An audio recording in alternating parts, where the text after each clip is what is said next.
Hi everyone. I know I missed last week's art chat and I haven't posted much anywhere in the last several days. With everything that's been going on in the world in the last couple weeks, I've kind of been intentionally sitting back, gathering my thoughts, first trying to make sense of everything that's swirling around in my head, trying to get them in some kind of order, and then deciding if I even want to share them. In many ways, it feels almost disrespectful to be talking about things on social media, like what new paintings I'm working on, the sweet moments I've spent with my family, a pretty view on my way into the office for my day job. I feel like, how is it fair that I get to experience those things while other people are suffering? And what do I possibly have to complain about for the things that I perceive as a struggle? But to dwell on those awful things and to focus entirely on that without acknowledging the good, that would be overwhelming. So rather than continuing to keep quiet, I wanted to make a point.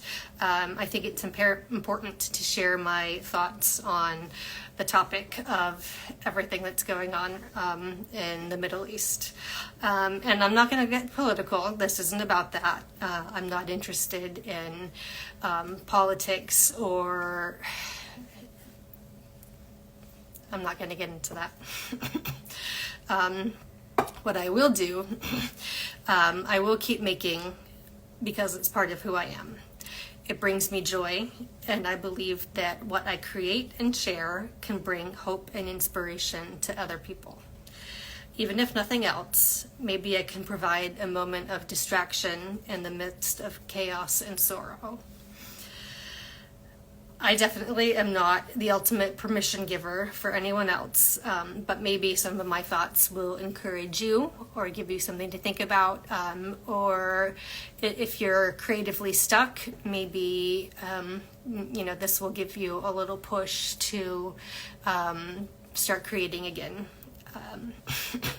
So first, I think we have a responsibility to contribute to the beauty in the world. I think that just putting your work and your words out for others to see can make a really big difference. We might feel powerless in greater global situations, but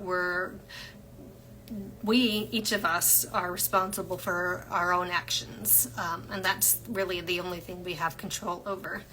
But the things we do and the actions we take start within us, and they continue out toward others. We have the power to build community, to create and share beauty, and to add goodness to other people's lives.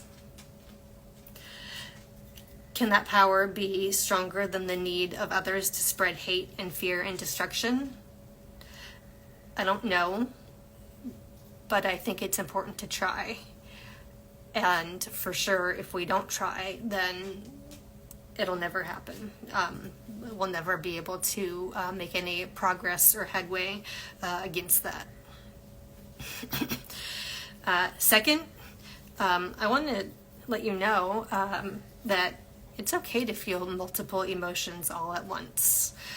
We can acknowledge terrible things, the awful things that have happened, and we can grieve them, all while still making and finding delight in the present and having optimism for the future. It's normal for happiness and grief to coexist, as strange as that sounds, but it is. And choosing to acknowledge the good things about life doesn't mean you're putting your head in the sand and ignoring the bad things. Living your regular life doesn't mean that you're disloyal to the people who are suffering or insensitive to the fact that they are suffering. It just means that we're human. Third, we can't wait for everything to be perfect before giving ourselves permission to create.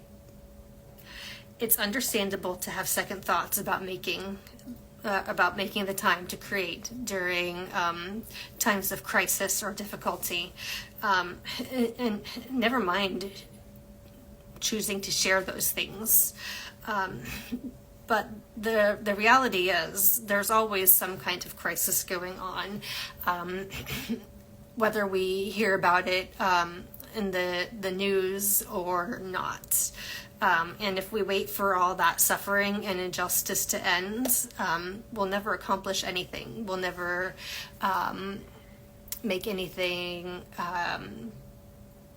It has the possibility to make the world better or to bring people together. We'll never accomplish anything. We'll never reach any of our goals. And those activities might sound frivolous and insignificant, but following our passions doesn't mean that we're ignoring reality. I think it's just the opposite. By following our passions, we actually are showing a sense of hope for the future. Fourth, creativity doesn't always have to result in something pretty or happy. There's lots of art that reflects war or tragedy or human suffering.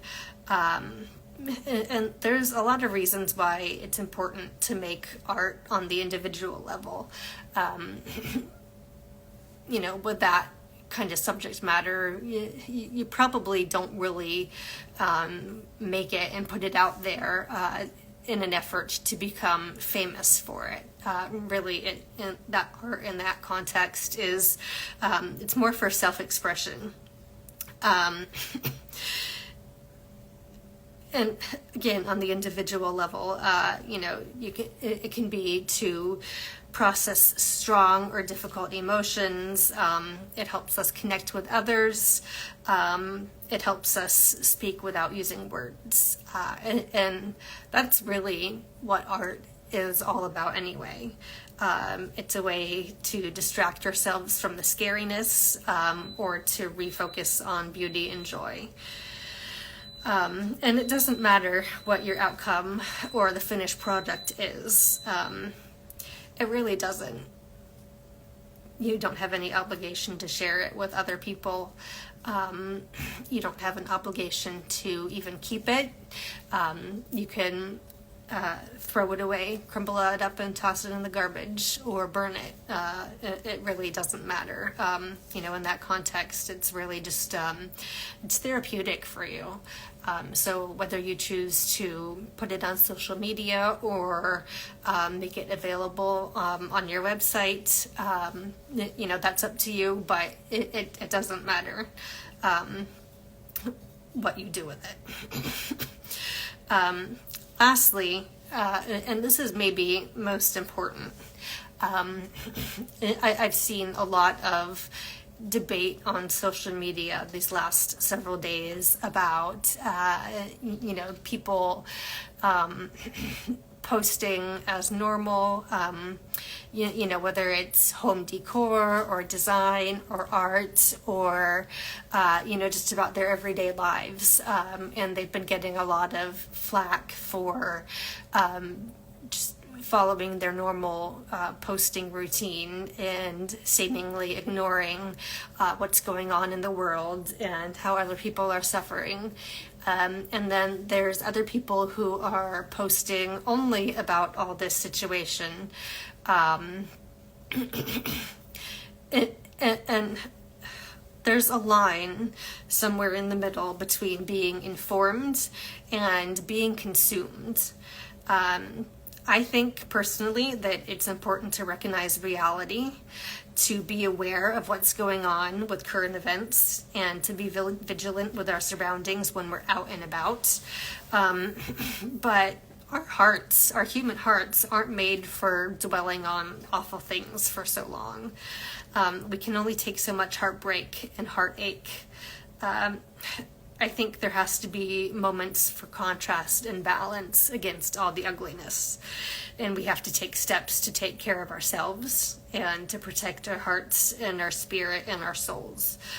So just be aware and be conscious of what you're consuming in the media, whether it's online or the TV or, wherever you get information. Just take care for yourself. And obviously that's a really personal choice. You can make it for yourself. Nobody else can tell you how to handle it or what to do. But it's up to you what you want to let into your heart and into your mind. For me, I try to be informed about what's going on, but I've chosen not to go out and seek out those pictures and videos that are circulating around on the internet. That's something I would internalize, and I would have a really difficult time processing and dealing with it. So I just don't want to even put myself in that situation. My family agrees and supports me in that decision.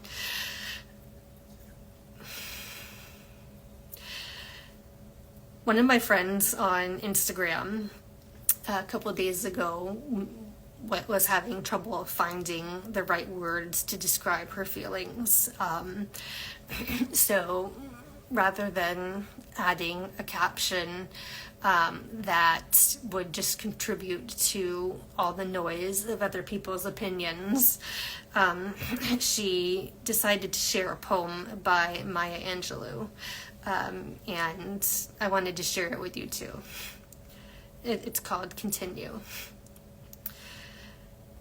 My wish for you is that you continue to be who and how you are, to astonish a mean world with your acts of kindness. Continue to allow humor to lighten the burden of your tender heart. Continue in a society dark with cruelty to let the people hear the grandeur of God and the peals of your laughter. Continue to let your eloquence elevate the people to heights they had only imagined. Continue to remind the people that each is as good as the other and that no one is beneath nor above you. Continue to remember your own young years and look with favor upon the lost and the least and the lonely. Continue to put the mantle of your protection around the bodies of the young and defenseless. Continue to take the hand of the despised and diseased and walk proudly with them in the high street. Some might see you and be encouraged to do likewise. Continue to plant a public kiss of concern on the cheek of the sick and the aged and infirm, and count that as a natural action to be expected. Continue to let gratitude be the pillow upon which you kneel to say your nightly prayer, and let faith be the bridge you build to overcome evil and welcome good. Continue to ignore no vision which comes to enlarge your range and increase your spirit. Continue to dare to love deeply and risk everything for the good thing. Continue to float happily in the sea of infinite substance, which set aside riches for you before you had a name. Continue, and by doing so, you and your work will continue eternally. My husband sent me a photo earlier today after I had him proofread my notes. It was a pretty bunch of flowers against an empty gray landscape overlooking forest and mountains in the distance. I thought it was pretty, but I didn't know what it was. It was fireweed, he said, growing in the blast zone of Mount St. Helens. Even in total destruction, there is hope for beauty to reshape the landscape. That's all I have for you tonight. Normally I would close with, ways to follow me, or whatever, but today isn't a day or a time for self-promotion. It's more about self-reflection.